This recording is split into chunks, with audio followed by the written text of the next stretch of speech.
go ahead and get started this morning. If everybody have a seat, I noticed it confirms it now. We've got a whole lot of balance in here because the front left is completely vacant up here. So once we get through with the comments and the welcome this morning, there's a change to your agenda.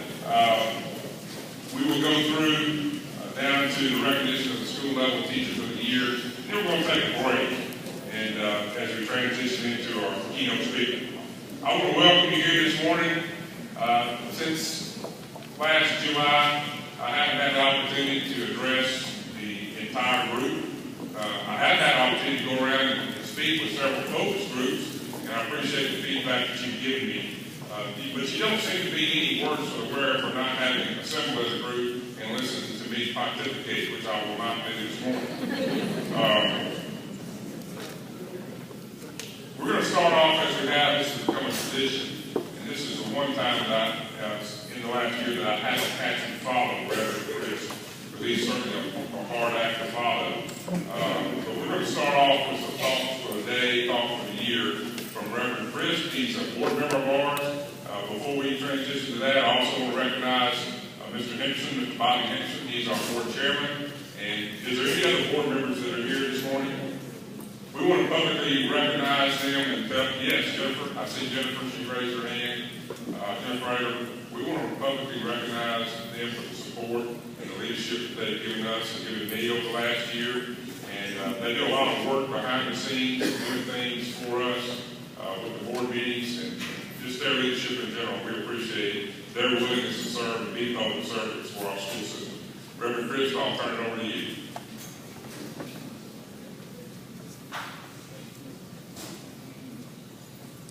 Thank you, Mr. Ross, and certainly to you and to our board chair, Mr. Henderson, to other board members, to all of the principals that are present, and I take it all of them are present, to the principals, to all of the teaching staff, and to all of the support staff, and to everybody that's present on today. What a joy it is to have the opportunity to assemble with you in this, the beginning of another school year. I think it is well documented that any school system that delivers quality education does a great deal in adding to our quality of life. Any school system that delivers quality education helps to alleviate poverty, helps to keep down different forms of sicknesses and diseases, helps to lift people out of poverty, helps to bring jobs into that particular community, and helps to give us all a better quality of life. Any school system that delivers quality education is a special blessing in that particular community. I want to spend just a moment talking about the school system that should be, and the school system that ought to be, and the school system that is. First of all, the school system that should be is a school system that does not put children first, that does not support teachers, that does not have a healthy respect for teachers and honor teachers as they ought to be honored. A system that should not be is a system that's always in the newspaper for doing things wrong instead of doing things right.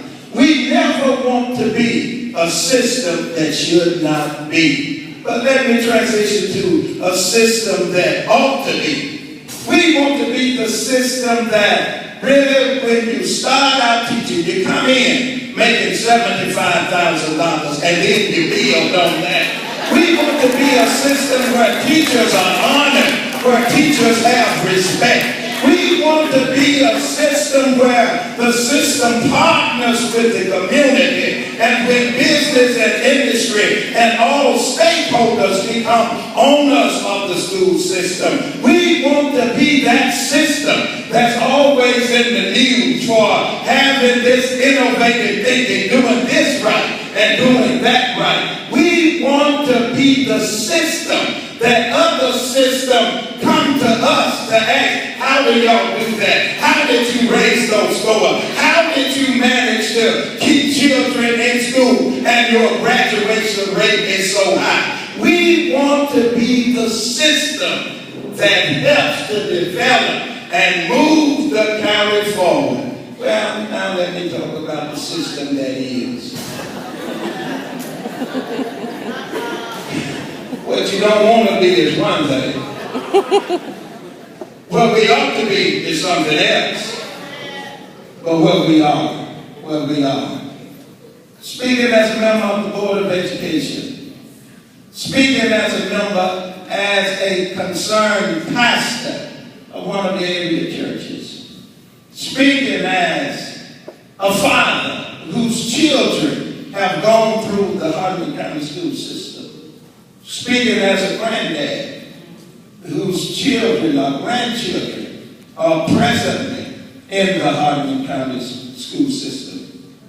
Speaking from that perspective, I think Hardeman County school system, where we are presently in a position where we can add a great deal of value and move our system forward to be what it ought to be.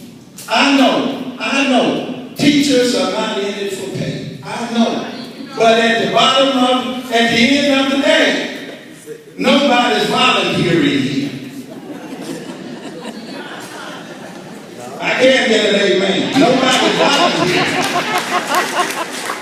Nobody's volunteering. And we want to make sure that we are the system that is moving forward, where teachers don't have to have a second and third job to make ends meet. That they can spend their evenings and afternoon actually preparing for the next day to be a blessing for our children.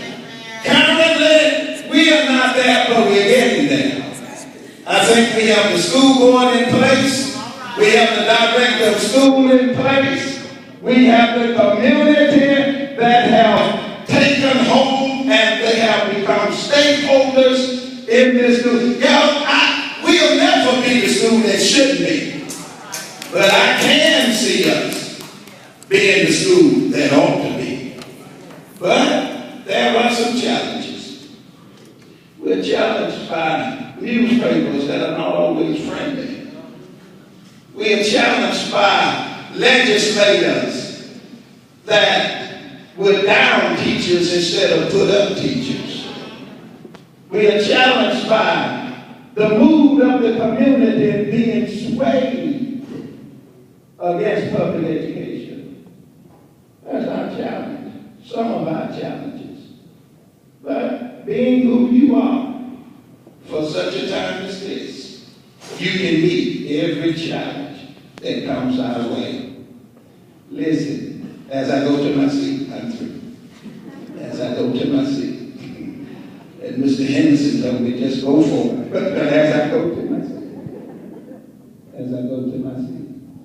when it comes to challenges, there's a Bible story about a man who was in a pit and he met a lion and it was on a snowy day. And the thing about it is, sometimes you find yourself in a pit, newspapers not friendly, sometimes you'll have to be the lion. And then sometimes you'll have to do it on a snowy day. But that man got out of the pit, slew the lion, and the weather did not affect him. And what am I saying? You are equipped to meet every challenge that will come your way.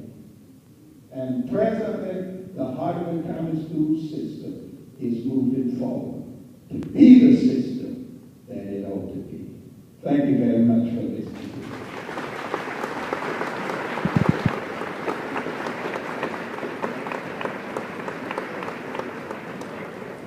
You see what I mean? That's not being very difficult to follow. We appreciate his words. And I'll have some comments on here following the year presentation by Dr. Powell on where you are right now. And I'll just, as a precursor to that, I'll let you know that you're not where you were at last year. So you'll be able to congratulate and celebrate the success that you've had. And I'll share with you a little bit more in just a moment. Next, we're going to transition. We welcome an old friend and program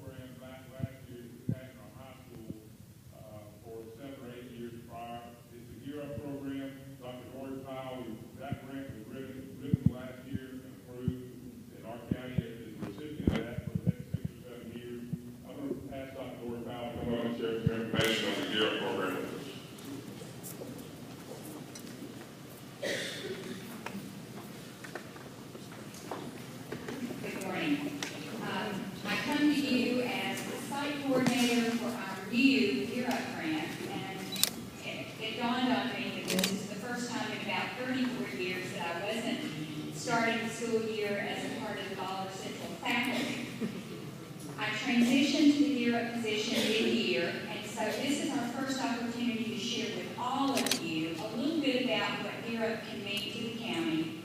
And I hope, Reverend Chris, that we're going to make it part of that school system that ought to be.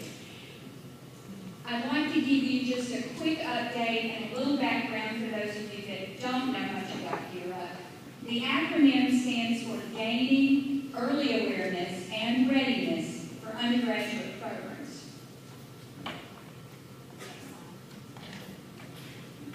So I'm going to quickly give you the who, what, and how of this year's work plan. Next. First of all, the who.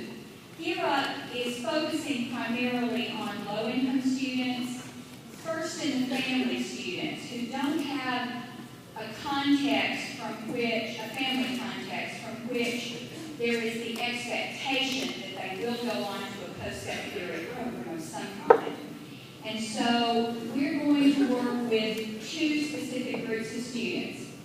Every senior class for the next 6 years, classes of 2014 through 2019, will receive services, will provide activities, try to support them in every way we can for getting prepared and accepted into a 4-year, 2-year technical school, some sort of post-secondary program.